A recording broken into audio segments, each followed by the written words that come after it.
सभी को नमस्कार। और आज हम लोग यहाँ पर पिछले सेशन में कल मॉर्निंग में हम लोगों ने जहाँ तक पढ़ा था उससे आगे पढ़ते हैं। और बहुत ही शानदार टॉपिक है ना, मानव सहज न्याय। और अभी तक जो हम लोगों ने चर्चा की है उस चर्चा का यही निष्कर्ष अभी तक आया है। जो मानव सहज न्याय है ना, उसको यही कह रहे हैं कि यदि मानव दो ही तरीके से न्याय करता है, या तो अवसरवादी तरीके से न्याय करता है जो कि नासमझी बस होता है, या फिर समझदारी के बाद ज्ञान संपन्न होकर के न्याय करता है।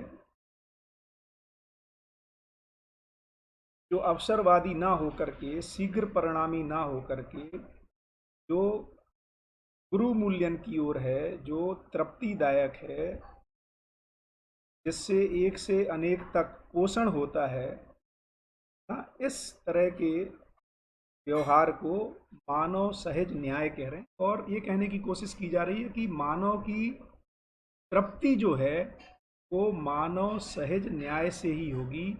किसी और तरह के व्यवहार करने से मानव तृप्त नहीं हो सकता।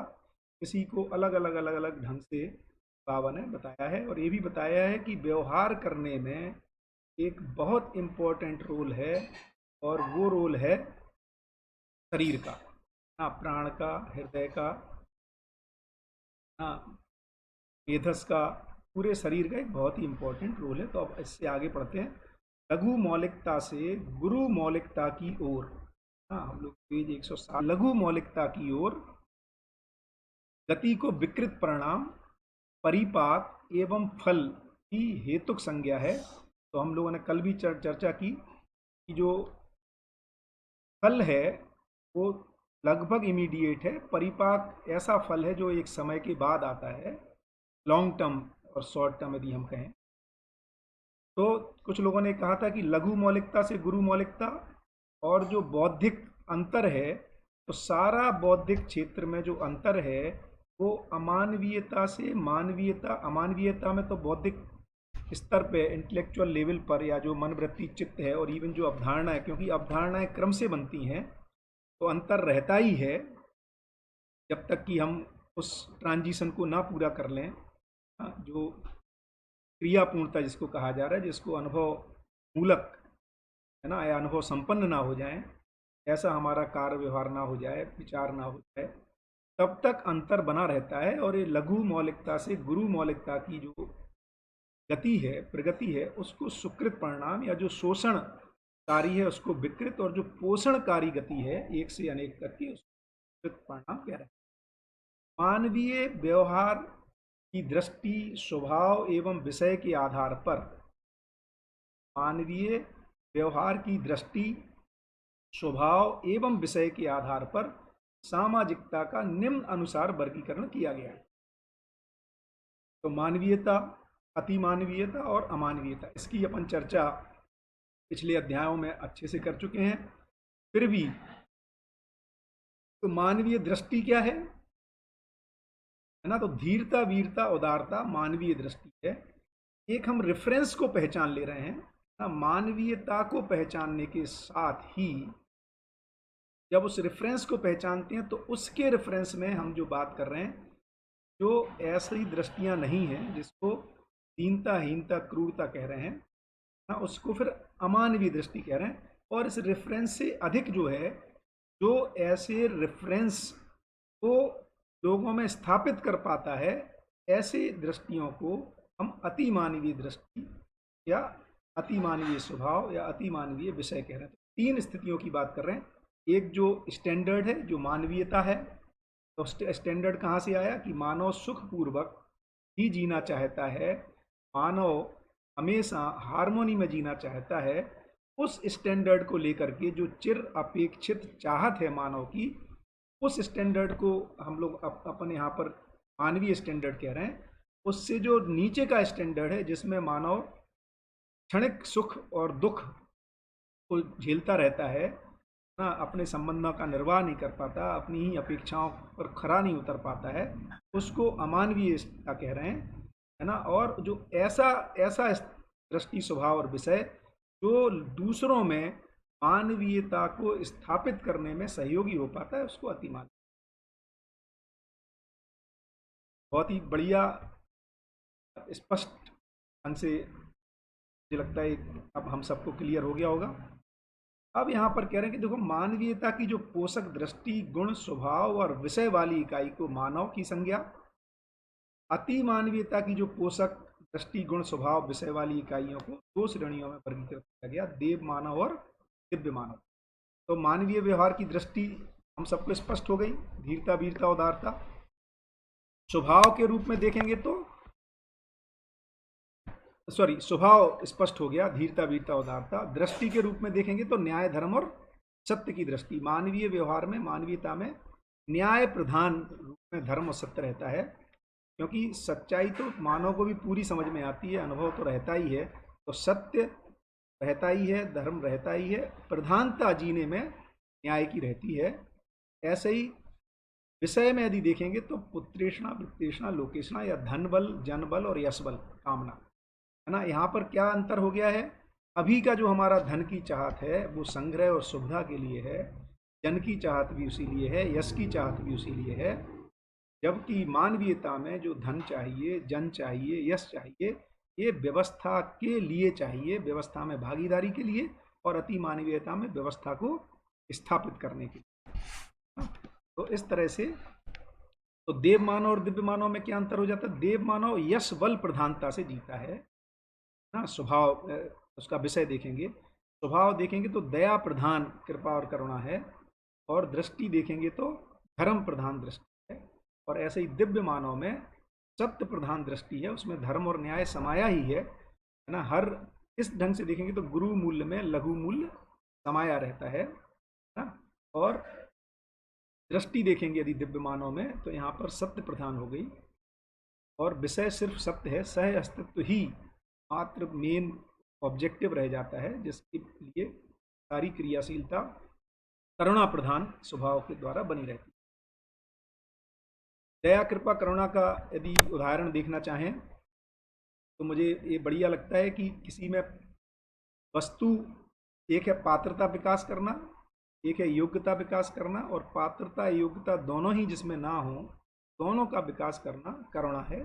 इस तरह से दया, कृपा और करुणा में अपन अंतर देख सकते हैं। अमानवीयता की पोषक दृष्टि, गुण, स्वभाव और विषय वाली इकाइयों को भी दो श्रेणी में वर्गीकृत किया, और वो दो श्रेणी है पशु मानव और राक्षस मानव। इसकी हमें लगता है हम लोग पहले चर्चाएं काफ़ी कर चुके हैं। पशु मानव में दीनता प्रधानता दिखाई देती है, और राक्षस मानव में क्रूरता प्रधान हीना दिखाई देता है। ये भी बहुत स्पष्ट है कि एक ही व्यक्ति पशु और राक्षस में बदलता रहता है, ये कोई 100% पशु 100% राक्षस नहीं रहता। वही व्यक्ति किसी के सामने गिड़गिड़ाता है, दीनता याचना करता है, अपने सुखी होने के लिए दूसरों पर आश्रित रहता है, वही व्यक्ति दूसरी स्थितियों में, परिस्थितियों में, दूसरे समय में, एक ही दिन में ना अपने को कहीं कहीं क्रूरतापूर्वक व्यक्त होता है। इस तरह से एक वेरिएशन दिखता है, क्योंकि ये पद अनित्य पद हैं ना अमानव में, ये इनमें वेरिएशन परिणामवादी है और समय के अनुसार, स्थिति के अनुसार बदलता रहता है। जबकि जो न्याय, धर्म, सत्य वाला है वो नित्यवादी है, वो बना ही रहता है, इसीलिए उसमें निरंतरता पाई जाती है। मानव जागृत, अब देखिए मानव कैसा है? मानव जागृत है। अति मानव क्या है? पूर्ण जागृत है। और अमानव अजागृत इकाई है। ये इनमें अपने को वेरिएशन दिखाई दे रहा है। तो मानव स्टैंडर्ड है, कह रहे हैं वो जागृत हो गया है। किस चीज़ों के प्रति जागृत हो गया? सच्चाइयों के प्रति उसकी अवेयरनेस आ गई है, में आ गई। व्यवहार के प्रति जागृत हो गया, समृद्धि के प्रति जागृत हो गया, प्रकृति के प्रति जागृत हो गया। और अति मानव पूर्ण जागृत, अर्थात ये जो अजागृत इकाइयां हैं और जो जागृत इकाइयां हैं उनको भी मार्गदर्शन देने में समर्थ है।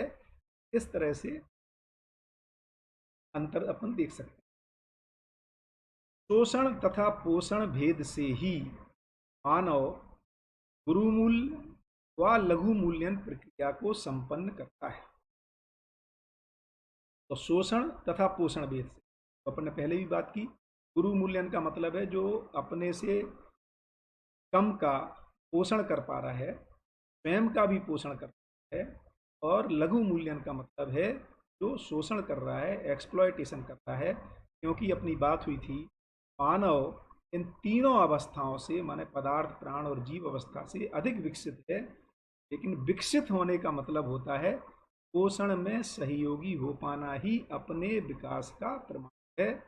शोषण करने से ये तो पता लगता है कि ये विकसित है, लेकिन विकसित होने का प्रमाण नहीं दे पा रहा है। इस अर्थ में अपन इस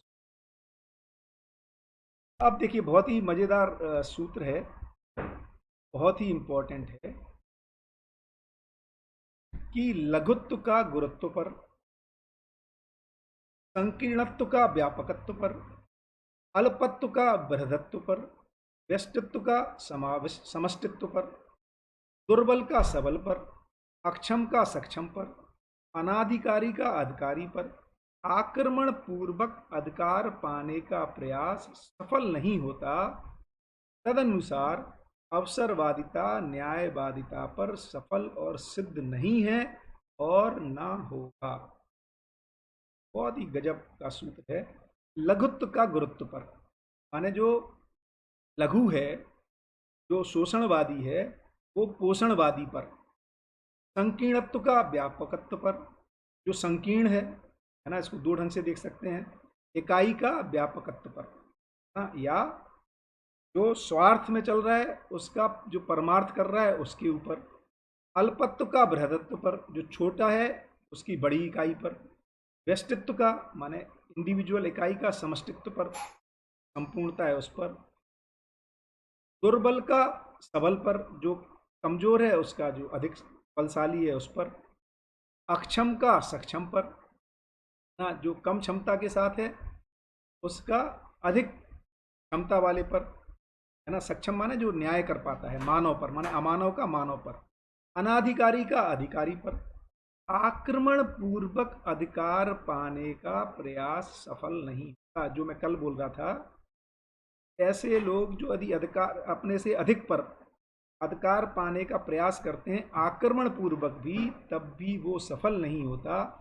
अर्थात जो मानव है उस पर अमानव अधिकार पूर्वक, आक्रमण पूर्वक भी उस पर अधिकार पाले, ये संभव नहीं है। ऐसा अस्तित्व का डिजाइन नहीं है। तो अधिकतर लोग जो ये माने रहते हैं कि समझदार लोग दुखी हैं, ये एक्चुअली समझदारी नहीं है, वो संवेदनशील हैं, संज्ञानशील नहीं है, इसलिए उनको ऐसा दिखाई देता है ना। तो क्योंकि ठीक से समझे नहीं है समझदारी को, ज्ञान संपन्न नहीं हुए, पहले ही अपने को समझदार मान लिए, इसलिए ऐसा उनके ऊपर आक्रमण पूर्वक दूसरे लोग सफल हो जाते हैं, है ना। तो सच्चाई ये है कि मानव पद पर उससे जो कम, क्योंकि सिद्धांती है, जो अधिक श्रेष्ठ है उस पर कम श्रेष्ठ कार्य नहीं कर सकता। इस अर्थ में इसको बाबा ने बहुत ही अलग अलग एंगल से इसको लिखा है। इसीलिए कह रहे हैं तदनुसार, इस प्रकार अवसरवादिता न्यायवादिता पर सफल और सिद्ध नहीं है और ना होगा। ये आज भी नहीं है, भविष्य में भी नहीं होना है। तो हम न्याय करेंगे तो फंस जाएंगे, ऐसी कोई संभावना नहीं है। न्याय करने वाला मानव अमानव से अधिक श्रेष्ठ रहता है।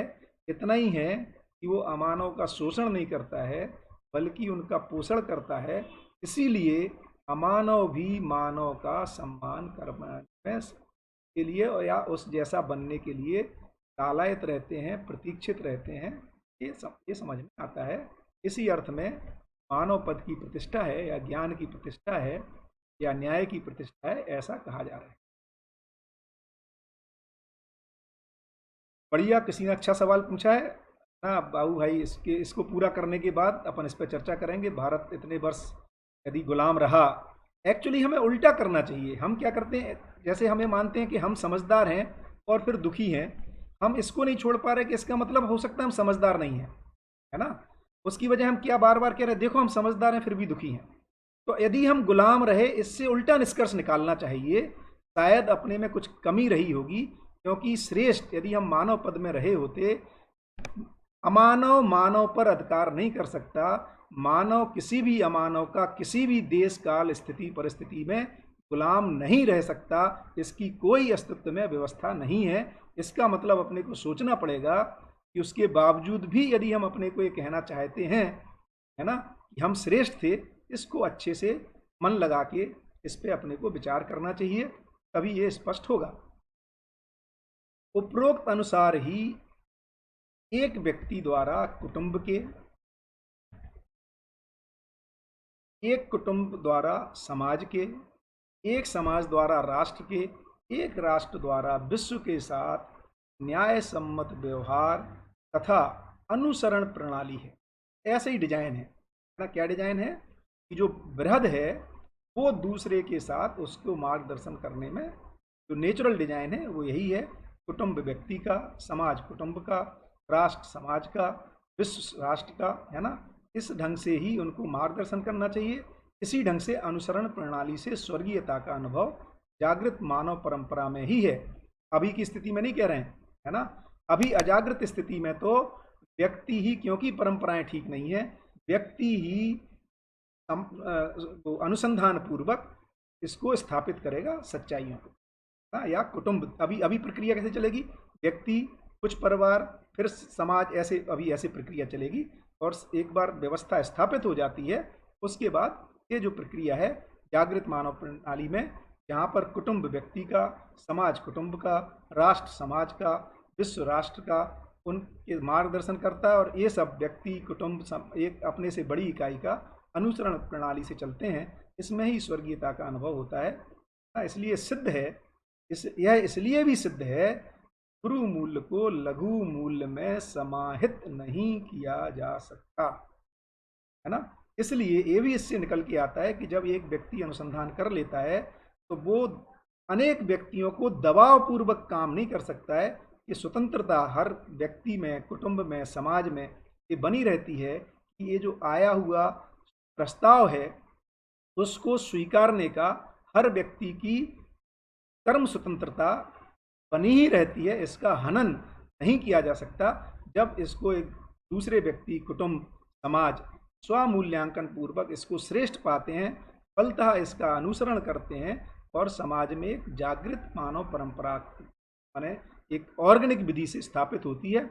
इसको शासन विधि से, दंड विधि से, है ना, स्थापित, प्रलोभन विधि से स्थापित नहीं किया जा सकता। इसीलिए ये एक दूसरे ढंग से देखेंगे तो हमें ये लग सकता है कि ये स्लो प्रोसेस है, बट यही सही प्रोसेस है और स्थायी प्रोसेस है। जितने भी फास्ट ट्रैक प्रोसेस हैं वो स्थायित्व के साथ नहीं है, वो अवसरवादिता के साथ हैं, शीघ्र परिणामी हैं।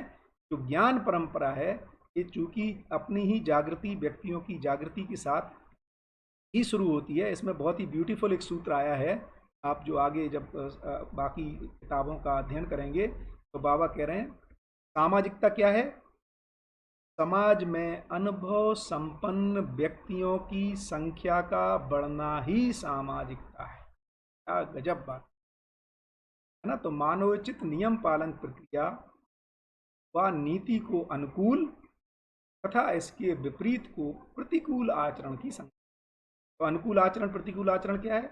जो मानव उचित अर्थात जो मानवीयता सम्मत, है ना, नियमों का पालन है, जो बौद्धिक नियम, तो अपन इसे या सरलता, अभयता, ज्ञान कह रहे हैं, असंग्रह, और सामाजिक नियम तो स्वतंत्र, स्वनारी, स्वपुरुष, दयापूर्ण कार्यक्रम कह रहे हैं, और प्राकृतिक नियम जिसमें प्राकृतिक संतुलन को बनाए रखते हुए मानव अपनी आवश्यकताओं को पूरा कर ले। इस तरह का जो मानवोचित नियम पालन प्रक्रिया ही को ही अनुकूल प्रक्रिया है। ऐसी नीति को अनुकूल नीति। बाकी जो इसके विरोध में है, इसके अगेंस्ट है, अच्छी बात क्या है?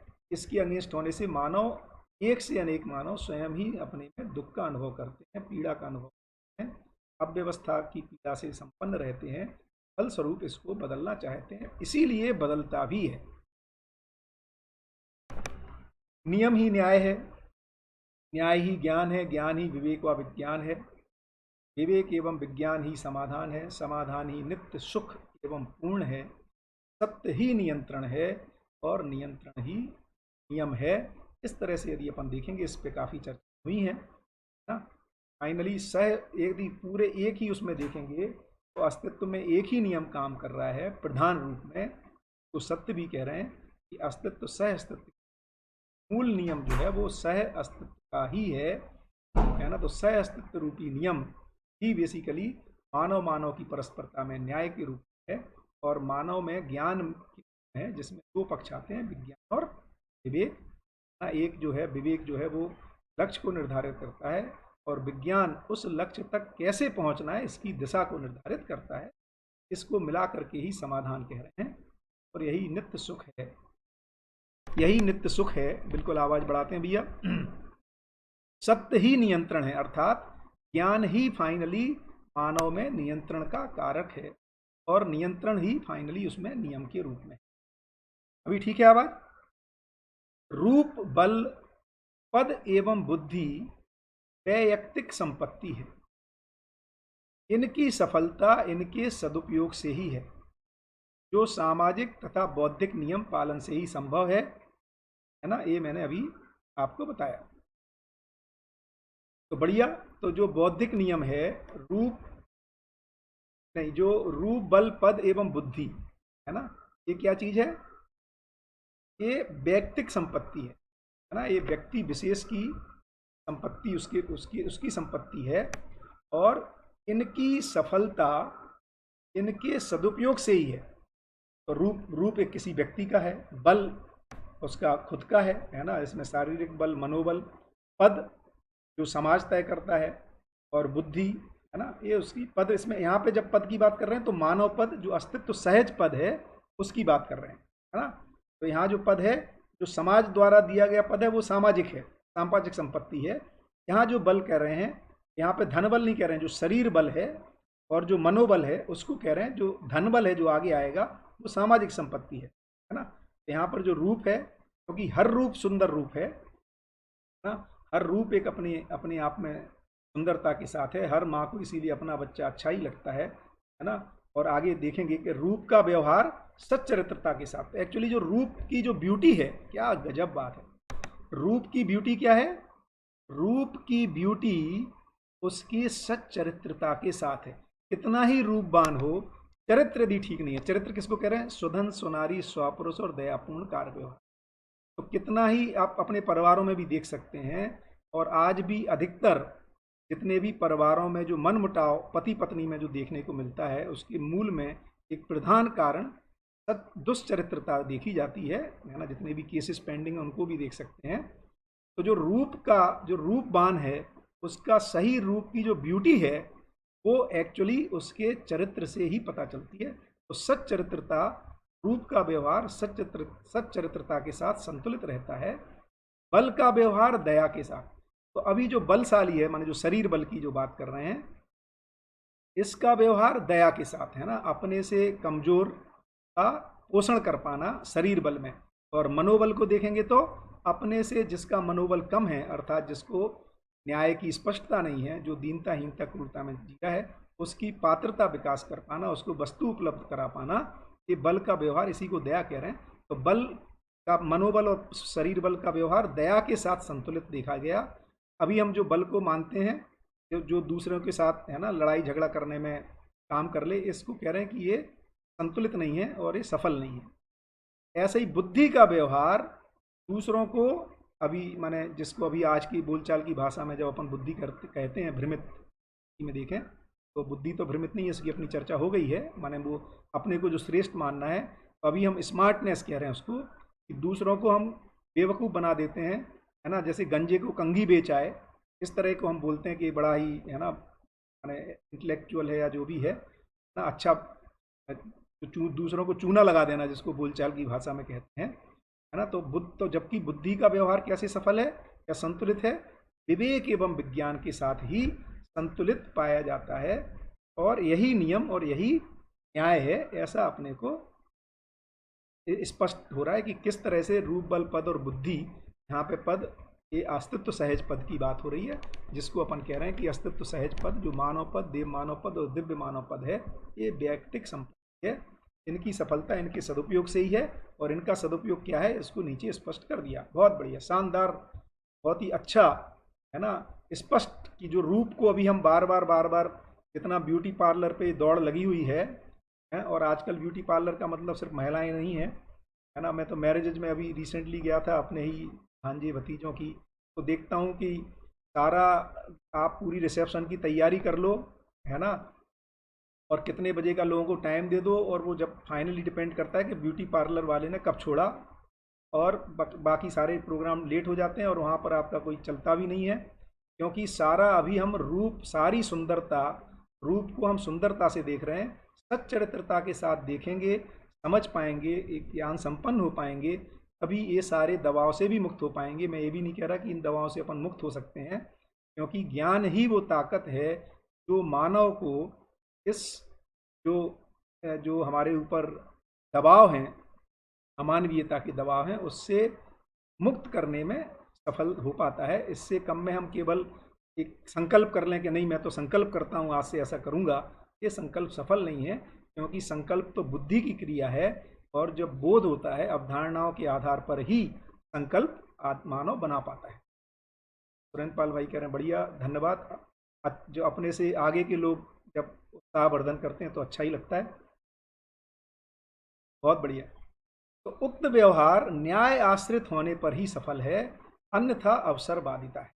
तो ये जो सारा का सारा व्यवहार है, जब ये न्याय के आश्रय में होता है तभी सफल हो पाता है, अन्यथा तो अवसरवादिता है और उससे क्लेश ही पैदा होता है। अब जब यहाँ पर जब बात कर रहे हैं नीचे, जन धन एवं यश, यह कौटुंबिक और अखंड समाज की खंडित समाज की नहीं, है ना। तो जनबल किस लिए है? सामाजिक व्यवस्था की। धन किसके लिए? सामाजिक व्यवस्था। यश किसके लिए? ये बहुत ही गजब है। देखिए अभी हम जो यश मानते हैं अखबार में नाम छपना, ये यश नहीं है। इसलिए कई लोग ये भी बोलते हैं कि बाबा लोग है ना परिचय शिविर करते हैं, तो अधिकतर तो ये होता है कि दिव्य मानवीय, हमें लगता है हमारे में तो सारे गुण देव मानव, दिव्य मानव और मानव के ही हैं। धीरे धीरे पता लगता है कि ठीक मूल्यांकन करने पर कि जर्नी शेष है, हमारे में बहुत सारी अच्छाइयाँ हैं ही, संवेदनशीलता के रूप में भी हैं, कुछ कुछ अच्छे हमारी प्रवृत्तियों के रूप में भी है, हमारी सामाजिक धरोहर के रूप में भी है, हमारे कौटुंबिक धरोहर के रूप में भी है। लेकिन ये पता लगता है कि अभी जर्नी शेष है, और वहाँ से ही एक जिज्ञासा और हमारी जर्नी शुरू होती है ना। इसलिए बाबा एक सूत्र लिख रहे हैं, अपन पढ़ चुके हैं आगे, स्वयं का मूल्यांकन कर लो, फलतः दुखी प्रताड़ित नहीं होगे। इसलिए बहुत जरूरी है कि हम अपना ठीक ठीक मूल्यांकन कर पाएं। ये सबसे पहली रिक्वायरमेंट है, अपना ठीक ठीक मूल्यांकन कर पाएं। मजेदार बात यह है, सही का रेफरेंस आए बिना मूल्यांकन करने की हमारे पास कोई पैमाना ही नहीं रहता। इसी कारण लोग ये कहने लगे देयर इज नथिंग राइट और नथिंग रॉन्ग। क्यों? क्योंकि जब सही को ही नहीं पहचान पाएंगे तो सही और गलत कुछ होता है, इसका निष्कर्ष भी हम नहीं ले पाते हैं। यहाँ पर मानवीयता ही मानव के लिए सही है, क्योंकि वो मानव में ही, मतलब मेरे में और आप में, मानव बोलना कहीं दूर की चीज़ नहीं है, हम और आप जिस तरह से सुख शांति चाहते हैं वो मानवीयतापूर्ण आचरण से ही आ पाती है, न्याय सम्मत व्यवहार से ही आ पाती है। इसलिए इससे जुड़ा हुआ सारा काम ही, है ना, जो लिख रहे हैं, न्याय सम्मत संबंध निर्वाह नीति रीति विधि भेद किए गए व्यवसाय प्रयोग आविष्कार से ही, आविष्कार तथा अनुसंधान और प्रयोजनार्थ से ही इन संपत्तियों का सदुपयोग सिद्ध हुआ है। तो जनबल धनबल यशबल का, इन सब चीज़ों से ही वो सफल होता है, तथा सफलता मिली है। अर्थात जन धन एवं यश का उपयोग कौटुंबिक और अखंड समाज समृद्धि के लिए होना चाहिए, ना कि वैयक्तिक। इस प्रकार के न्यायपूर्ण व्यवहार से ही कुटुंब में परस्पर सहयोग, सहकार तथा सहस्तित्व की भावना का विकास संभव है, जिससे परस्परता में विश्वास के प्रति दृढ़ता बनेगी। इस प्रकार अवसरवादी मनोवृत्ति का नाश होगा। तो जब हम अच्छा ये होगा कब? ये तो समझदारी से ही होने वाला है। तो जैसे ही समाज में अधिक लोगों की संख्या, ऐसे जीते हुए लोगों की संख्या बढ़ेगी, जो अपने जनबल का, धन बल का यश बल का अपनी व्यक्तिगत चीज के लिए नहीं बल्कि कौटुंबिक और अखंड समाज के लिए काम करने में प्रयोग करना शुरू करेंगे, उस समय से लोगों में परस्परता में एक ट्रस्ट का लेवल, विश्वास के प्रति उनमें दृढ़ता बनेगी। और लोगों क्योंकि क्योंकि हम एक दूसरे के साथ जीते हैं, यदि समाज में ऐसा जीते हुए लोगों की संख्या बढ़ती है, तब धीरे धीरे ये समझ में आता है कि लोग भी उसको करने के लिए प्रेरणा पाने लगते हैं। यही मानवीय कृत वातावरण की महिमा भी है। और यही दूसरे ढंग से देखेंगे तो आज दबाव भी है, नेगेटिव मानवीयता का प्रभाव, माने समाज में मानवीयता स्थापित न होने की वजह से। तो इस तरह से मानवकृत वातावरण का बहुत ही इम्पोर्टेंस यहाँ पर चर्चा कर रहे हैं। न्यायवादी व्यवहार से सामाजिक स्तर पर नैतिक मार्गदर्शन। अब देखिए क्या होता है, न्यायवादी व्यवहार करेंगे तो क्या होगा, सामाजिक स्तर पर नैतिक मार्गदर्शन, वैचारिक समाधान योग्य प्रेरणा तथा व्यापक सत्तानुभूति योग्य अध्ययन से, तो वैचारिक समाधान योग्य प्रेरणा एवं व्यापक सत्तानुभूति योग्य अध्ययन से अर्थ की सुरक्षा तथा सदुपयोगात्मक नीति का उद्घाटन है ना। तो ये अध्ययन से और परस्परता में न्यायवादी व्यवहार से ही ये सब प्रेरणाएं या अपने में इस तरह की प्रवृत्तियां उद्घाटित होती हैं। मानवीयता व अति मानवीयता को बोधगम्य कराने हेतु योग्य अध्यापन और सत्य अनुभूति योग्य समाधान व समृद्धि योग कर्म अभ्यास व परंपरा के पालन हेतु निष्ठा के उद्भव व विकास से सामाजिक जीवन की सफलता का मार्ग प्रशस्त। तो मानवीयता और अति मानवीयता को बोधगम्य कराने हेतु अध्यापन है ना, और सत्य अनुभूति योग समाधान और समृद्धि योग कर्म अभ्यास। तो हम समृद्धि योग कर्म अभ्यास भी कर सकें, समाधान पूर्वक व्यवहार भी कर सकें, उसके अनुरूप अध्ययन और अध्यापन भी कर सकें, ऐसे परंपरा के पालन हेतु निष्ठा हो, और इसी के निष्ठा के उद्भव और विकास से सामाजिक जीवन की सफलता का मार्ग प्रशस्त होता है। तो समाज में जो स्थितियाँ घटनी हैं, जैसे जैसे ऐसे जीते हुए लोगों की संख्या बढ़ेगी, ये हम सफलता की ओर बढ़ेंगे। अभी हम समाज में सफलता के आधार को है ना, धन संग्रह को, माने बड़ा अजीब है ना, कौन कितना कंज्यूमरिस्ट है। माने हमारे मापदंड भी देखिए, विकसित देश हम उसको कह रहे हैं जहाँ पर कैपिटा कंजम्पशन अधिक है। क्या क्या मापदंड हैं, कितना हम कचरा पैदा करते हैं, इससे हम माप रहे हैं कि हम कितने विकसित हैं। कितना पर कैपिटा हम कितनी बिजली कंज्यूम कर लेते हैं, मतलब हम अभी ये मान ही नहीं रहे कि हम कितना प्रोड्यूस करते हैं। माने प्रोडक्शन की महिमा नहीं है, कंज्यूमरिज्म की महिमा है। बिल्कुल उल्टे स्टैंडर्ड हमने सेट किए। एक तो मज़ेदार, अभी हमारी एक राजकोट से है ना मित्र का फ़ोन, उन्होंने मैसेज किया कि भैया ये लॉकडाउन से इकोनॉमिक स्लो डाउन कैसे हो जाएगा, लॉकडाउन तो बढ़िया हो गया। क्यों? क्योंकि इतनी कारें नहीं दौड़ रही है ना, पेट्रोल डीजल का प्रोडक्शन माने कंजम्पशन कम हो गया, लोग उल्टे पुल्टे चीज़ें नहीं खा रहे है ना। तो बहुत सारे है ना काम, हम जो जो गाड़ियाँ दौड़ती थी, बहुत सारी चीज़ें तो कम हो गई। तो ये क्या चीज़ है भाई, ये तो बढ़िया हो गया, इसमें हम लोग इतने परेशान क्यों हैं, है ना। तो बिल्कुल ठीक है, जितने भी हम जो निरर्थक काम के रुकने से तो बिल्कुल ही फायदा है। लोग बोल ही रहे हैं कि पोल्यूशन कम हो गया है ना, और मैंने दिल्ली में जैसा कभी नहीं देखा गया, या दिल्ली क्या पूरे वर्ल्ड में ना सभी बड़े शहर अपने आप को एक तरह से राहत महसूस कर रहे हैं। लेकिन मैंने जब उनका ध्यान आकर्षण कराया कि लॉकडाउन में समस्या क्या है, कि जो अच्छी गतिविधियां थी वो भी रुक गई हैं, जैसे अध्ययन अध्यापन की गतिविधियां है ना, जैसे जो मानवीय उत्पादन है ना, जैसे खेती है, जैसे कपड़े बनाना है, और भी जो जो ठीक चीज़ें हैं उनका भी रुक गया। इसलिए इसमें असफल मतलब हमें ठीक नहीं है। बट ये बात बिल्कुल ठीक है कि जो निरर्थक चीज़ें बहुत सारी रुकी हैं, एक्चुअली जो फर्स्ट फेज में होनी ही नहीं चाहिए है ना, इस पर कितना ध्यान जाएगा कि नहीं जाएगा मानव जाति का, अभी तो लगता नहीं है। क्यों नहीं लगता है? क्योंकि घटनाओं से कोई नियम समझ में नहीं आता। ये बड़ी ज़बरदस्त बात है। क्या?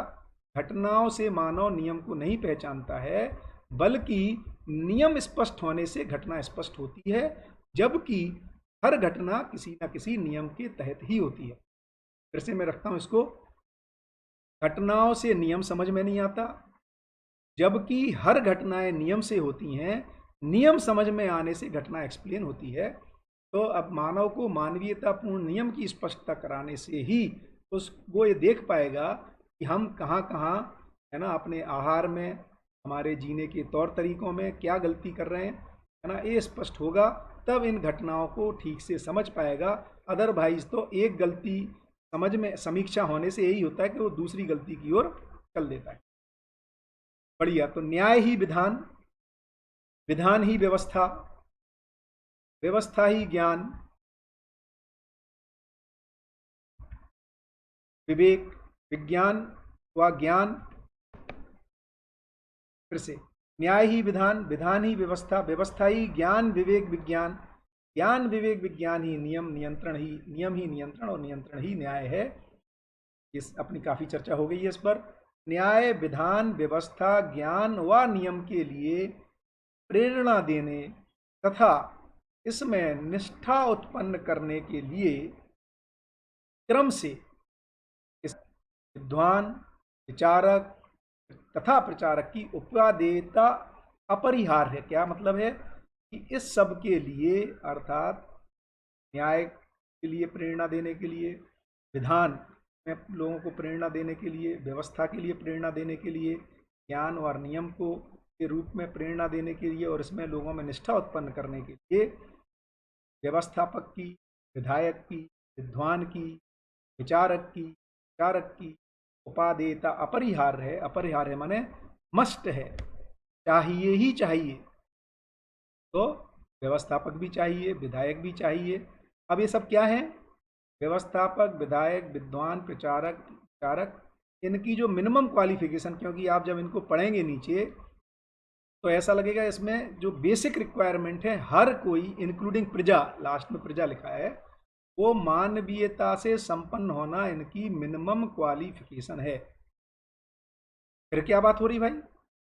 तो फिर क्या हो रहा है कि मानवीय से संपन्न समाज में भी, है ना, क्योंकि बच्चे भी रहेंगे, है ना, बुजुर्ग भी रहेंगे, तो उसमें भी जो व्यवस्थापक का काम रहेगा, विधायक का काम रहेगा, तो ये बेसिकली क्या है? ये सामाजिक पद है। व्यवस्थापक एक सामाजिक पद है ना। जैसे आज की भी अपन अपन देखें तो हम जो कह रहे हैं लेजिस्लेटिव, है ना, और जो एग्जीक्यूटिव और जुडिशरी, ये जो तीन व्यवस्था के ओवरऑल, है ना, संचालन की जो प्रक्रियाएं हैं, तो एक जागृत समाज में भी व्यवस्थापक चाहिए जिससे कि न्याय स्थापित हो सके, उसके लिए लोगों में प्रेरणा आए, उसमें निष्ठा उत्पन्न हो, है ना, नियम के प्रति, व्यवस्था के प्रति, है ना, समझदारी, अध्ययन करने के प्रति, ज्ञान को अपने उतारने के प्रति, पहचानने के प्रति, इन सब में निष्ठा हो। इसलिए व्यवस्थापक, विधायक, विद्वान, है ना, ये जरूर है कि व्यवस्थापक विधायक में मुझे लगता है कि कम से कम देव मानवीयता की बात चाहिए।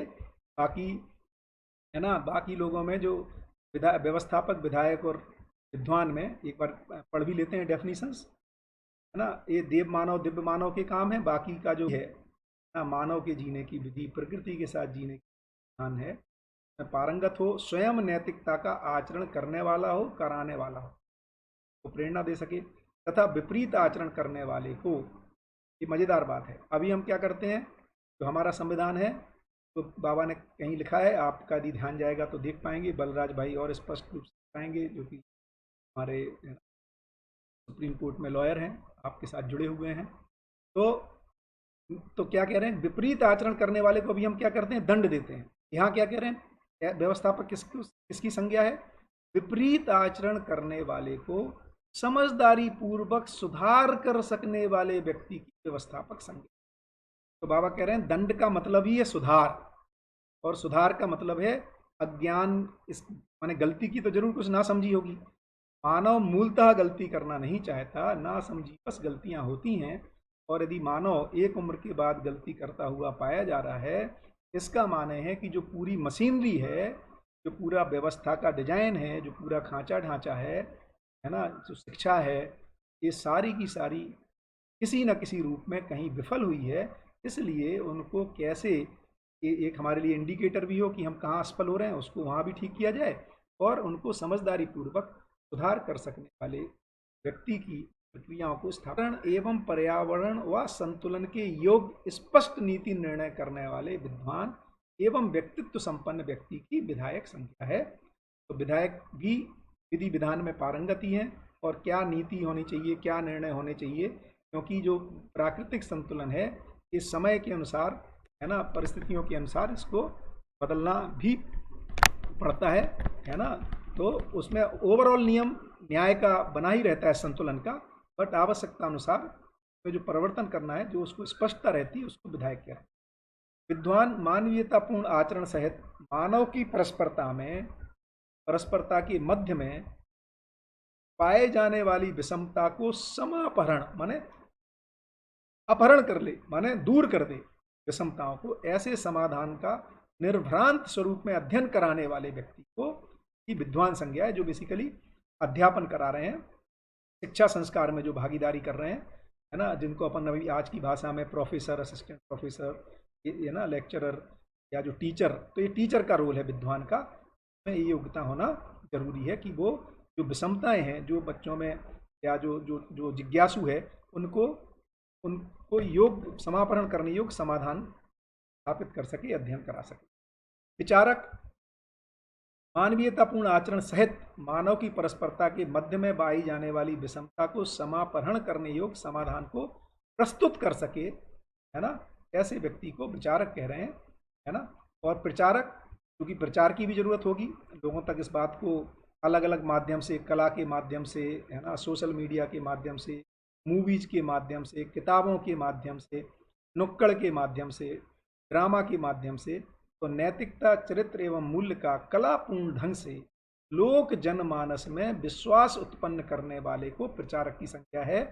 यहाँ पर मैं फिर स्पष्ट कर दूं, प्रचारक भी, विचारक भी, विद्वान भी, विधायक भी, व्यवस्थापक भी, मिनिमम क्वालिफिकेशन उनकी मानवीयतापूर्ण आचरण से संपन्न रहना ही है।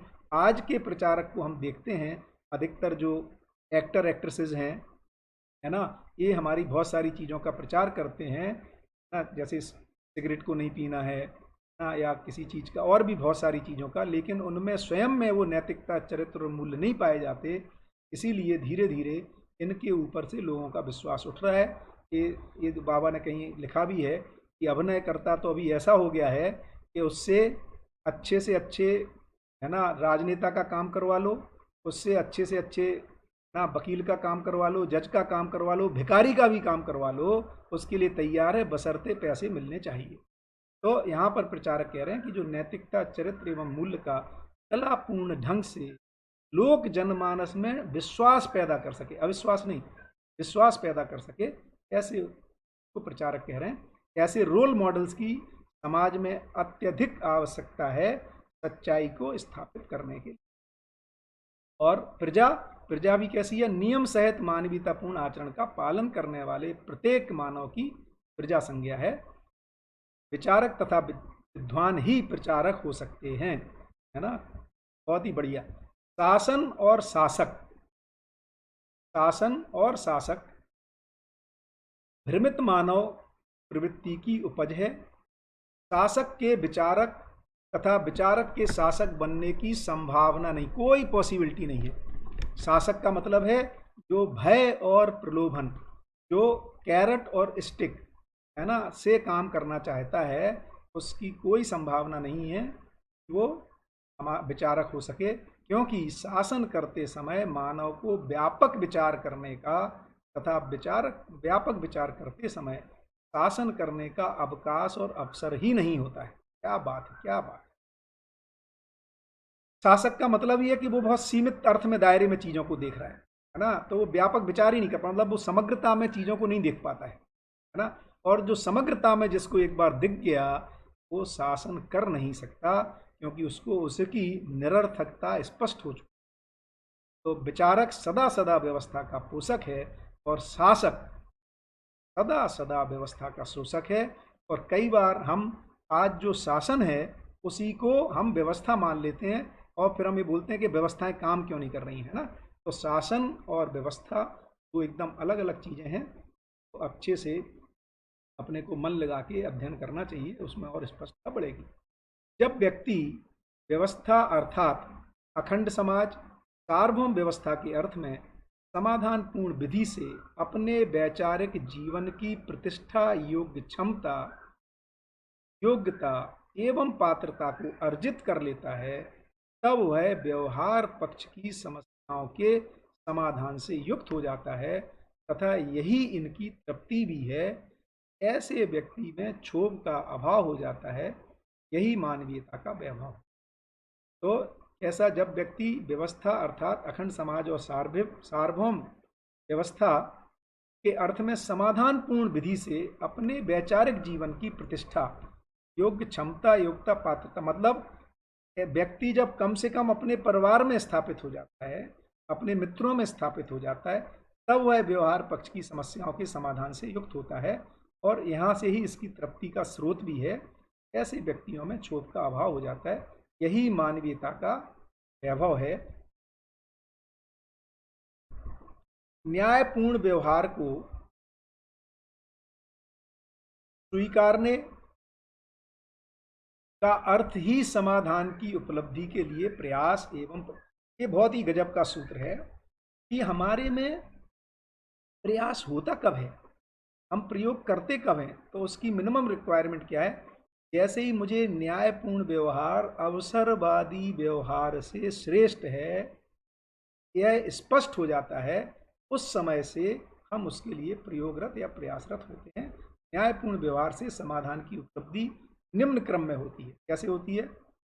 क्योंकि मानव द्वारा की जाने वाली समस्त क्रियाएं विचार आश्रित। हम जो कुछ भी करते हैं उसके मूल में विचार होना जरूरी है, बिना विचार के कोई नहीं। अतः वैचारिक कुशलता से ही क्रिया की निपुणता, वैचारिक शिष्टता से ही व्यवहारिक कुशलता, व्यवहारिक कुशलता से ही वैचारिक पारंगत्व, वैचारिक पारंगत्व से ही भाव का शिष्ट भाषाकरण संभव है। यथार्थता का अध्ययन ही वैचारिक समाधान है तथा सत्य अनुभूति ही आनंद है, जो सफलता की पराकाष्ठा। तो क्या कह रहे हैं? सारा जो भी व्यवहार करते हैं वो सारा विचार आश्रित है, इसलिए विचार में जितनी कुशलता होगी उतनी ही क्रिया में पूर्णता दिखाई देगी। मतलब उतना जितना विचार में हम स्पष्ट होंगे उतना ही हम कार्य में निपुण होंगे। यदि हम इसके अर्थ में देख रहे हैं, अभी इसको यहाँ हम बात कर रहे हैं, जैसे मुझे विचार में जितना स्पष्ट है कि है ना आलू की सब्जी कैसे बनानी है, यदि हम इसको निपुणता कह रहे हैं, क्योंकि उस निपुणता कह रहे हैं कार्य पक्ष को, है ना, प्रकृति के साथ जो हम उत्पादन में, जैसे जितनी उसको विचार में स्पष्टता है ना, उतना ही अच्छा वो खेती कर पाएगा, है ना, एक मकान की डिजाइन कर पाएगा। ऐसे ही विचार में जितनी शिष्टता की स्पष्टता है उतना ही व्यवहार में वो व्यक्त हो पाएगा, और जितना व्यवहार कुशलता से फिर फीडबैक जाएगा उसके पास, है ना, कितना व्यवहार कुशल हो पाता है उससे फिर उसका वैचारिक पारंगत्य बढ़ता है। तो ये लूप मैकेनिज्म है ना। और फिर वैचारिक पारंगत्य से ही भाव का शिष्ट, और उसमें देखेंगे भाव को व्यक्त करने में उसकी भाषा में और शिष्टता आती रहती है। ये सब कैसे हो रहा है? यथार्थता का अध्ययन ही फाइनली वैचारिक समाधान है तथा सत्य अनुभूति ही आनंद है, जो सफलता की पराकाष्ठा है। मतलब सत्य अनुभूति हो जाना ही फाइनली मानव के सफल होने का मतलब है। समस्त व्यवहार, समस्त व्यवसाय मात्र इसलिए कर रहे हैं समृद्धि की अपेक्षा से, और समस्त व्यवहार परिमार्जित मानव समाज न्याय के पोषण की मूल भावना से मानवीयता संपन्न समस्त भावपूर्ण भाषा प्रसारण क्रिया को मानव के अभ्युदय एवं विकास की कामना से सत्यता में अनुभूति व अध्ययन मानव ने विश्राम की आकांक्षा से क्यों कौन कौन सा काम व्यवसाय क्यों कर रहे हैं? तो समृद्धि के लिए, है ना, मानवीयतापूर्ण समस्त व्यवहार क्यों कर रहे हैं? समस्त व्यवहार परमार्जित मानव समाज न्याय के पोषण की भावना से, तो न्याय का पोषण हो इसके लिए व्यवहार, समृद्धि आए इसके लिए व्यवसाय, मानवीयता संपन्न समस्त भावपूर्ण हम भाषा प्रसारण, अभी हम सब जो भी चर्चा कर रहे हैं पर्पज क्या है इसका, हम ये सब अभी जो अध्ययन सत्र भी चला रहे हैं न्याय के लिए, यानी पठन कर रहे हैं परस्पर, किस लिए, पर्पज क्या है सारा? तो सारा भाषा प्रसारण क्रिया में मूल पर्पज है अभ्युदय एवं विकास की कामना से। क्या जबरदस्त है। अभी आप टीवी प्रोग्राम देखो, सारा प्रसारण हो रहा है इसलिए मनोरंजन के लिए, जबकि वास्तव में संपूर्ण प्रसारण होना है, उसमें एक ही उद्देश्य होने की जरूरत है, वो है अभ्युदय एवं विकास की कामना, ना कि टाइम पास प्रोग्राम, है ना कि कंज्यूमरिज्म को फैलाना, ना कि, है ना, शोषक शोषण करना, ये सब नहीं है प्रसारण में। इसीलिए टेली कम्युनिकेशन जो कहा भी था कि उसकी अधिकता से आदमी में, है ना, तो ठीक नहीं लगता है अधिक, है ना, जबकि क्या तो था, अ, आहार आवास अलंकार की अधिकता से संतुष्टि और दूरदर्शन दूरगमन दूरश्रवण की अधिकता से असंतुष्टि। तो ये जो भाषा पर प्रसारण या जितने भी हम टेली कम्युनिकेशन प्रोग्राम ना, दौड़ने का भी, और इस सब से हमें असंतुष्टि क्यों हो रही? क्योंकि उसके मूल में ही हम भूल गए कि अभ्युदय एवं विकास की कामना से ही उसमें सफलता है। इसी तरह से सत्यता में अनुभूति और अध्ययन मानव ने विश्राम की आकांक्षा से किया है। इस अध्ययन की सफलता विश्राम की कामना से है। जिस तरह से व्यवसाय की सफलता समृद्धि के लिए है, ना कि संग्रह के लिए। व्यवहार न्याय के लिए है। और संपूर्ण भाषा प्रसारण, है ना, इसका ये मतलब नहीं है कि जब हम न्याय संपन्न होंगे, मानवीय समाज होगा, उस समय प्रसारण रुक जाएगा। इन सारे इंटरनेट का, टीवी का, सारे माध्यमों का सही अर्थों में बच्चों में, बड़ों में, बुजुर्ग में कैसे अभ्युदय और विकास स्थापित हो सके, इस कामना से ये बहुत अच्छे टूल्स आ गए हैं। मानव में जो होना है जागृति, क्योंकि टूल्स का उपयोग करने वाला मानव है, इसका विकास नहीं होता है, इसलिए हर चीज़ का दुरुपयोग हो जाता है। इसकी बड़ी सुंदर ढंग से, है ना ध्यान आकर्षण, है ना, छोटे छोटे सूत्रों में किया है। एक तो मैं आपको ये बता दूं, 6-7 मिनट बचे हैं, हो सकता है मैं 2-4-5 मिनट ज़्यादा लूं। आज का शाम का सत्र, है ना, हमारी मृदु बहन और अंकित भाई लेंगे, बहुत ही शानदार, है ना, मृदु बहन बहुत ही सॉफ्ट स्पोकन, है ना, और अंकित भाई भी, है ना, तो इनको आप जरूर 3:30 बजे सुने। और हो सकता है आज मैं 5-10 मिनट ज़्यादा ले लूँ, है ना, मैं चाहता हूँ इसको हम क्लोज कर दें। इसके जो भी Q&A होंगे उसको मैं किसी और समय या फिर हम टेलीग्राम पर कर लेंगे। तो वैसे कोशिश करूँगा मैं कि ये हो जाए। अपने पास 7 मिनट हैं और शायद कुछ कुछ तो बचा ही है, लेट अस सी। तो मैं अपेक्षा करता हूँ कि आप 2-4-5 मिनट मुझे अधिक दे देंगे। बढ़िया, बहुत ही गजब गजब के सूत्र आ रहे हैं, बहुत ही व्यवहारिक यहाँ पर अब बात कर रहे हैं। उत्पादन से अधिक उपभोग, प्रयास एवं प्रवृत्ति समाज शोषक सिद्ध। अभी हम क्या कर रहे हैं, हम कंज्यूमरिस्ट हो रहे हैं, है ना। आज की स्थिति में देखें, कंज्यूमरिज्म का मतलब ही है हम उत्पादन कम करते हैं और हम उपभोग अधिक करना चाहते हैं। तो ये जो प्रवृत्ति है, इसके लिए जो प्रयास है, ये बेसिकली समाज का शोषण का प्रयास है, और यही अपन देख भी रहे हैं। और एक गजब का सूत्र अपन ने पढ़ा था, शोषक का शुष्क होना अनिवार्य है। क्या बात है। ऐसा भी नहीं है कि जो शोषण कर ले जा रहा है वो बड़ा खुश हो जा रहा है, अरे वो शुष्क हो जाता है, क्योंकि क्रिया की प्रतिक्रिया नियम से होती है। तो हर शोषक का शुष्क का क्या मतलब है? हमारे भैया क्या बात कर रहे हैं यार, शोषक तो बड़े मुस्कुराते दिखते हैं। भैया शुष्क का मतलब है भाव शून्यता, है ना, उसमें जो भी स्नेह है उसका अभाव, मुस्कुराने का अभाव नहीं है, वो तो दिखावा है। स्नेह का अभाव, कृतज्ञता का अभाव, है ना, सम्मान का अभाव, ममता का अभाव, पोषण का अभाव, ये जो अभाव है इसका नाम है शुष्क हो गया है। इसीलिए जो बहुत संपन्न सफल लोग दिखाई देते हैं, ऐसा लगता है, किसी ने बढ़िया कविता भी लिखी है कि हम मुर्दों के घर में पहुंच गए हैं।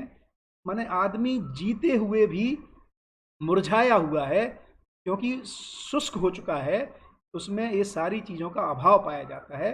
तो जब भी समाज में हम जो प्रेरणा दे रहे हैं कि अधिक से अधिक कंज्यूमरिज्म कीजिए, कंज्यूमरिज्म माने उपभोग, ये बिल्कुल समाज को शोषक बनाने की ओर है, तथा मात्र अवसरवादिता ही है। किसी ने पूछा था अवसरवादिता क्या है, तो कई जगह इसको अपन ने पाया है।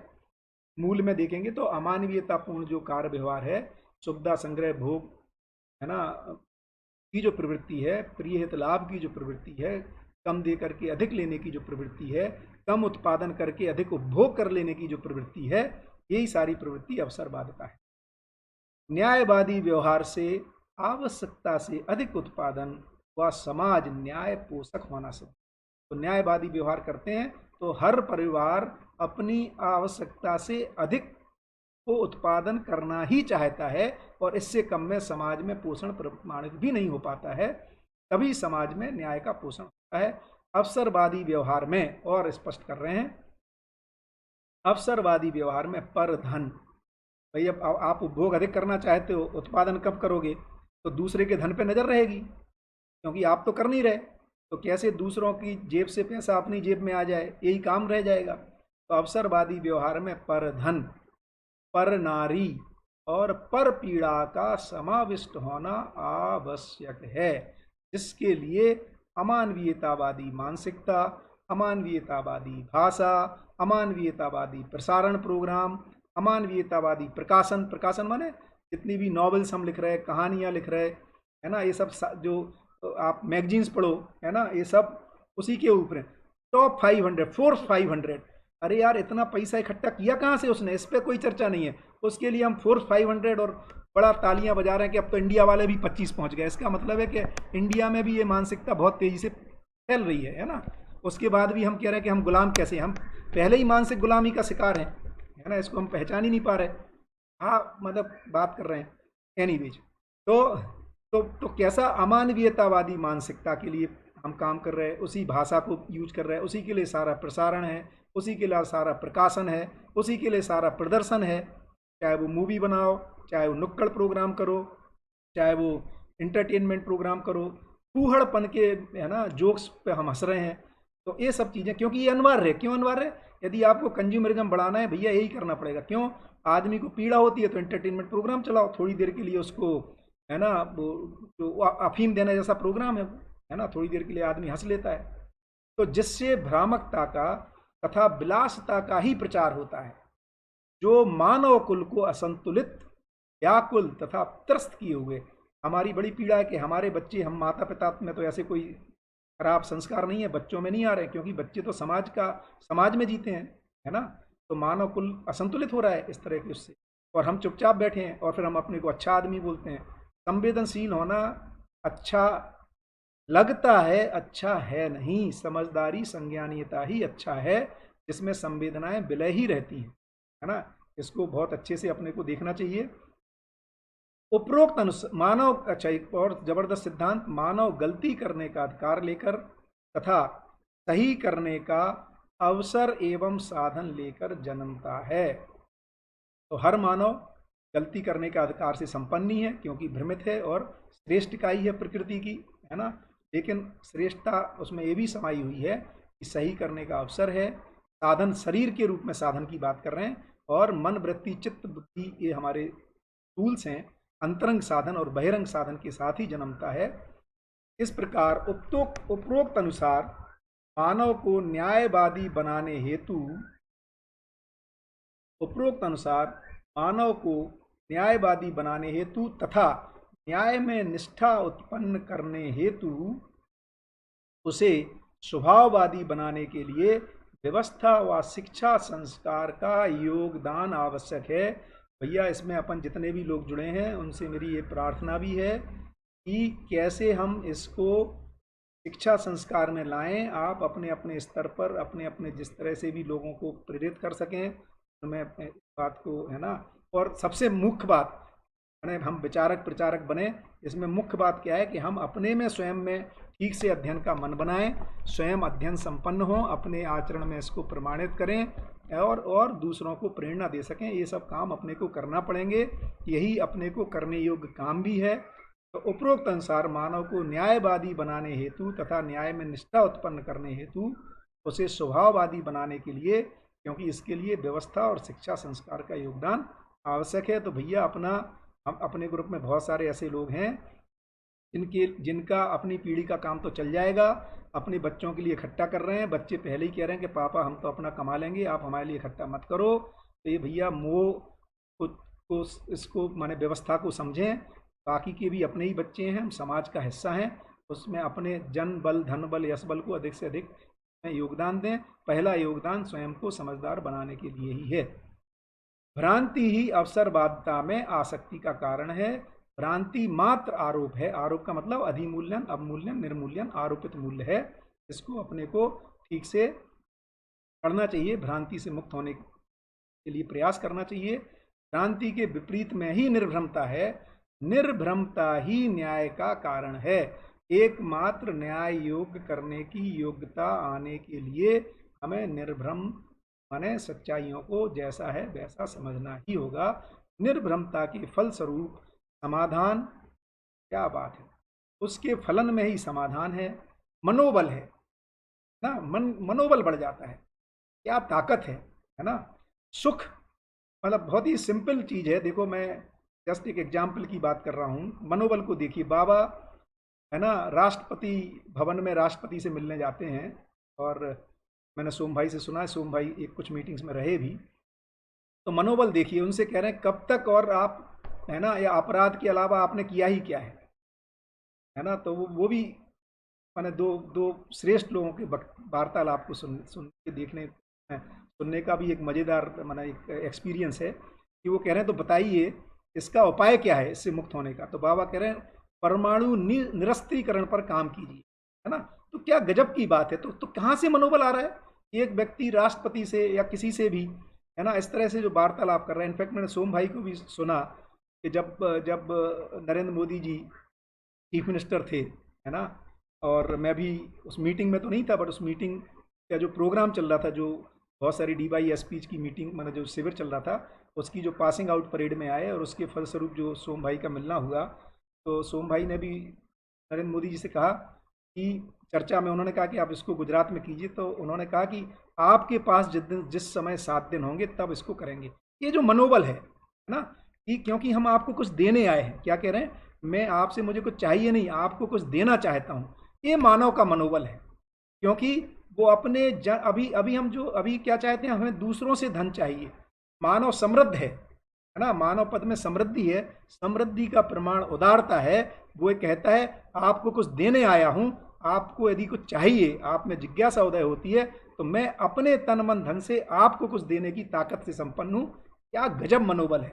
तो निर्भ्रमता ही न्याय का कारण है, निर्भ्रमता के फलस्वरूप समाधान, फलस्वरूप मनोबल, सुख, कर्तव्य में निष्ठा, स्नेह, अनुराग, शांति, संतोष, प्रेम, सहजता, सरलता, उत्साह, आह्लाद तथा आनंद सहज उपलब्धि है। मानव पद गजब पद है, उसकी हमारे पास झलक भी नहीं है, इसलिए हम उसके प्रति प्रायोरिटी नहीं बना पा रहे। मैं बहुत सारे लोगों को देखता हूँ, मैं जब ये सारे हम जो प्रोग्राम कर रहे हैं उसकी एनालिसिस भी करता रहता हूँ, तो मैं देखता हूँ कि नॉर्मल जो हमें 60, 65, 70 लोग दिखाई देते हैं, नॉर्मल वॉच टाइम वो 25 मिनट ही है, मतलब वो पूरा घंटा भी हम लोग नहीं लगा पा रहे हैं इस लॉकडाउन की स्थिति में। तो ये सोचना पड़ेगा हमारा कितना कमिटमेंट है ना। इसको मन बनाइए, समझने के लिए अपनी जिज्ञासा को स्थापित करना ही पड़ेगा। समझने से कम में कोई उद्धार होने वाला नहीं है, और उसके लिए ठीक से पठन, ठीक से श्रवण, ठीक से मनन, अपने तर्कों को लगाना, अपने चित्त में चित्रण कर पाना। हम वीडियो क्लिपिंग दिखा सकते हैं, लेकिन अपने चित्र में जब तक चित्रण नहीं होगा। मुझे अच्छी तरह याद है बचपन में मैं रामायण सुना करता था, मेरे मित्र की माँ पढ़ती थी, और उस समय जो वो रामायण पढ़ रही हैं और अपने में जो चित्र होते हैं, है ना, राम के चरित्र को देख करके ऐसा बनने का, है ना, तो ये जो अपने में जो चित्र होता है, अभी हम पावर पॉइंट के द्वारा कितने ही चित्रण को दे दें, अपना चित्रण यदि स्पष्ट नहीं हो पाता है, हम अपने जीवन में चित्रों को नहीं देख पाते हैं, ये सफल नहीं है, ये एड है, ये सहयोगी है, ये बिल्कुल ठीक है। क्योंकि जिसका सुनने में ही मन नहीं लग रहा उसको चित्र के माध्यम से हम मन लगा सकते हैं, लेकिन एक समय तो हमें स्वयं ही ध्यान देना होगा, अपनी ही आशा विचार इच्छाओं को नियोजित करना पड़ेगा, अपने का मन बनाना पड़ेगा। इससे कम में होने वाला नहीं है। ऐसा लग रहा है 5-7 मिनट और लगेंगे। बढ़िया। समाधान अर्थात क्यों कैसे की पूर्ति अथवा क्रिया से अधिक ज्ञान की समाधान संज्ञा है। ये बहुत स्पष्ट है। मनोबल केंद्रीकृत मन स्थिति अर्थात समझदारी को प्रमाणित करने में मनोयोग्य स्थिति की मनोबल संज्ञा है। सुख न्याय में दृढ़ता की सुख, उत्तरदायित्व का वहन करना, है ना, जो मेरी अपेक्षाएं हैं मुझसे, मेरे माँ को, पिता को, भाई को, समाज को, राष्ट्र को, हाँ विश्व को, उसके अनुरूप मेरे जो कर्तव्य हैं, दायित्व हैं, उनमें निष्ठा माने उसमें निरंतरता पूर्वक जी पाना, इसी को कर्तव्य में निष्ठा कह रहे हैं। स्नेह, न्याय, धर्म, सत्य में निर्विरोधता, अनुराग, निर्भ्रमता से प्राप्त आप्लावन, ये जो समाधान से प्राप्त जो आप्लावन है, शांति, वेदना विहीन, वेदना विहीन, है ना, वैचारिक स्थिति, कोई पीड़ा नहीं है उसमें, है ना। तो पीड़ा मुक्त करुणा है, करुणा से, दया से, कृपा से। ये बहुत सटल अंतर है और बहुत बड़ा अंतर है, क्योंकि कई बार लोगों को लगता है पीड़ा से कम में हम कैसे काम करेंगे, क्योंकि करुणा और पीड़ा में जमीन आसमान का अंतर है। करुणा पूर्वक काम करने में ये वेदना विहीन वैचारिक स्थिति है, उसके बाद कुछ ज़्यादा सार्थक, मीनिंगफुल, लॉन्ग लास्टिंग कार्य और योजनाएं आदमी कर पाता है। संतोष, जहाँ अभाव का अभाव हो गया, समृद्धि हो गई, अब हम उदार हो गए, दूसरों को देने लायक बन गए, हमारे हाथ में अब कटोरा नहीं है जब बात कर रहे हैं, यहाँ इससे कम में क्या मनोबल आएगा। तो अभाव का अभाव अर्थात समाधान समृद्धि के साथ अभाव से अभावित चित्रण विचार संपन्नता जो है, और प्रेम, प्रेम की गजब डेफिनेशन है। अपन लास्ट पेज पे ही आ गए हैं, आप लोग इतने ध्यान से सुन रहे हैं, इसके लिए बहुत बहुत धन्यवाद। तो प्रेम, दिव्य मानव, देव मानव की सानिध्यता, सामीप्यता, सारूप्यता तथा सालोक्यता प्राप्त करने हेतु अंतिम संकल्प की प्रेम संज्ञा। तो अब तो संकल्प हो गया है, श्रेष्ठ लोगों का सानिध्य चाहिए। सानिध्य का मतलब सिर्फ फिजिकल नहीं है, जीवन रूप में सानिध्य का मतलब है अब तो यही विचार बार बार बार बार, ऐसे ही चित्रण, ऐसा जीने के लिए निष्ठा, ये हमारे में चलता रहता है। तो फिजिकल सानिध्य भी हो सकता है, प्रधान रूप में उसमें वैचारिक सानिध्य है, चित्त का सानिध्य है, बुद्धि को इसी में लगाए हुए हैं। ये दिव्य मानव, देव मानव की सानिध्यता, के समीप होने का मतलब सारूपता, उस जैसा हो जाऊं, इसके लिए जो अंतिम संकल्प है, अभी हम प्रेम करने योग्य नहीं हुए, इस अंतिम संकल्प को भी प्रेम संज्ञा है।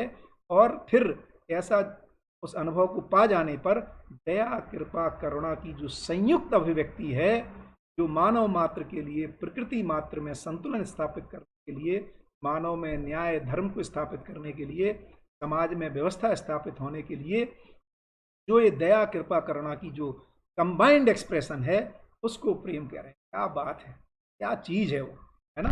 बहुत गजमान वचन और कर्म में जो एक सूत्रता की बात कर रहे हैं, इसको कह रहे हैं सहजता। एक और चीज मैं स्पष्ट कर दूं, क्योंकि नीता जब मेरा वो लाइव तो नहीं सुन पाती है, बट सुन रही थी पिछली बार, तो मुझे बोली कि आपने बोला है कि, है ना, जो आया था कि पारदर्शक होना है, ट्रांसपेरेंट, तो उनका इस पर जरूर ध्यान दिला देना। ट्रांसपेरेंटी, अभी जो हम बेवकूफ़ी की स्थिति में हैं, भ्रमित स्थिति में हैं, इसमें मेरे मन में जो उल्टे पुल्टे विचार आते हैं, इसको दूसरों को बता देना, ये कोई ट्रांसपेरेंसी नहीं है, बल्कि ये ज़्यादा अच्छा है कि मेरे मन में विचार उल्टे पुल्टे हैं और फिर भी मैं अभिनय करता हूँ, मैं श्रेष्ठता के साथ जीना चाहता हूँ। ये अच्छी स्थिति है। कम से कम मानव दिखने में तो समाज में अच्छा बनना चाहता है, ये अच्छा बनने का उसका प्रयास अच्छे होने के रूप में सफल हो जाए, यही शिक्षा की व्यवस्था की एक व्यवस्था का कार्य है, सफलता है ना। तो इस तरह से जो सरलता और सहजता जिसको कह रहे हैं, जहाँ मन से, वचन से, काया में जो एक सूत्रता है, जो संगीत है, वो निर्भ्रम अवस्था की संगीत की बात कर रहे हैं। और हमारे अपने, है ना, तो हमारे लिए जागृति के लिए है ही हैं, इसलिए नीता बहन ने ध्यान दिलाया, इसके लिए उनका बहुत बहुत धन्यवाद। रहस्यता से रहित जो मानसिक स्थिति है, ये नहीं कि भ्रमित स्थिति, उसको सहजता नहीं कह रहे कि मैं तो अंदर बाहर एक जैसा हूँ, है ना। क्योंकि कई शिविरों में ऐसा दिखाई देता है कि पति पत्नी बोल देते हैं, देखो भैया मैं तो उल्टा पुल्टा करूंगा, तुम भी कर लो। अरे बेवकूफ़ी है, ये कोई रहस्य से मुक्ति नहीं है, ये कोई सहजता नहीं है, ये कोई सरलता नहीं है। सहजता, सरलता पोषण के अर्थ में है, शोषण के अर्थ में नहीं है। ये तो मानवीयतापूर्ण आचरण के अर्थ में है, अमानवीय आचरण के अर्थ में नहीं है। जैसे मुझे अच्छी तरह से याद है, पहले कॉरपोरेट जब हम लोग ज्वाइन करते थे, तो हर कॉरपोरेट ये कहता था कि हम तो यहाँ पर समाज उद्धार के लिए हैं। अब ये बहुत ऐसा जो ट्रेंड चला पिछले 20-25 साल में, I am here for business, है ना, I am here only for motive is profit. क्या बेवकूफ़ी है, हम कोई ट्रांसपेरेंट हो गए, बेवकूफ़ हो गए हैं, और यही प्रेरणा दे रहे हैं दूसरों को। तो ट्रांसपेरेंसी का मतलब है मानव संपन्नता से कम में ट्रांसपेरेंसी आती नहीं है, इसलिए उसकी पीड़ा भी रहती है। सरलता, आज तो बहुत फ्लो में आ गया भाई, थोड़ा सा रुकना पड़ेगा आप लोगों को इसको क्लोज कर देता हूँ, है ना। मृदु बहन का भी सेशन है ना, बहुत अच्छा, उसको आप सुने, 2-4-5 मिनट और लूँगा। सरलता क्या है? जागृति, सहज स्वभावपूर्ण व्यवहार की सरलता संज्ञा है। कायिक, वाचिक, मानसिक रूप में नियमों को वचन पूर्वक प्रमाणित करना। तो बोलते भी हैं, करते भी हैं, सोचते भी वही हैं, और उसको जीने में जो है वो सहजता है, निर्भ्रमता, न्याय, धर्म एवं सत्यतापूर्ण व्यवहार, भाषा, भाव, बोध, संकल्प व अनुभूति, इसको कह रहे हैं कि अब मैं निर्भ्रम हो गया। विचार का प्रतिरूप ही भाव, भाषा एवं व्यवहार के रूप में परिलक्षित होता है ना। तो हम जब कई बार बोलते हैं ना यार उल्टा पुल्टा गलती से निकल गया, ऐसा नहीं है भैया। उसके मूल में भाव को भी पहचाने, वो ठीक नहीं रहता है।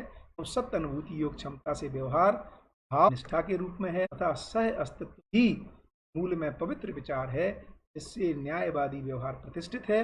अदरवाइज अन्यथा अवसरवादी व्यवहार करेंगे, जिसकी अप्रतिष्ठा है, दुखी ताड़ित ये सब होंगे। अवसरवादिता पर ही संयमता, नियंत्रण तथा सुधार का अधिकार जागृति पूर्वक प्रमाणित होता है। अवसरवादिता पर नियंत्रण, संयमता, केवल हम सोचें कि अब मेरे से गलती ना हो, कल से गलती नहीं करेंगे, उल्टे पुल्टे विचार नहीं आएंगे, नेगेटिव थिंकिंग नहीं करना है, ये काम नहीं करेगा। अध्ययन पूर्वक ही ये स्वयं स्फूर्त नियंत्रित होते हैं। श्रेष्ठ चीज मिलने पर उससे कम श्रेष्ठ की चर्चा कर चुके। न्यायपूर्ण व्यवहार प्रस्तुत करने योग्य क्षमता, योग्यता एवं पात्रता को उत्पन्न करना ही एक से अनेक मानव द्वारा किए जा रहे अनवरत प्रयास का मूल उद्देश्य। तो बच्चा तो न्याय का याचक है ही, पूरी मानव जाति का एक ही काम है, उसको न्याय क्या है, न्याय कैसे कर पाते हैं, इस व्यवहार से प्रस्तुत करने योग्य उसमें क्षमता, योग्यता, पात्रता को उत्पन्न कर दें। न्यायवादी मानवों की परस्परता में सहज स्वभाव ही सामाजिकता है। अब सामाजिकता क्या है, कई बार लोग पूछते भी हैं, अपन भी सोचते हैं क्या चीज़ है। तो भैया भ्रमित लोगों का जमावड़ा इकट्ठा हो जाना सामाजिकता नहीं है। न्यायवादी मानवों की परस्परता में सहज स्वभाव ही सामाजिकता है, तथा यही मानवीयतापूर्ण समाज है। हम सब इसके लिए इस पठन को बना पाएँ, हम सब सफल हों, इसी कामना के साथ आप लोगों ने मुझे 15 मिनट एक्स्ट्रा दिया, उसके लिए धन्यवाद। आपका बहुत बहुत आभारी। नमस्कार।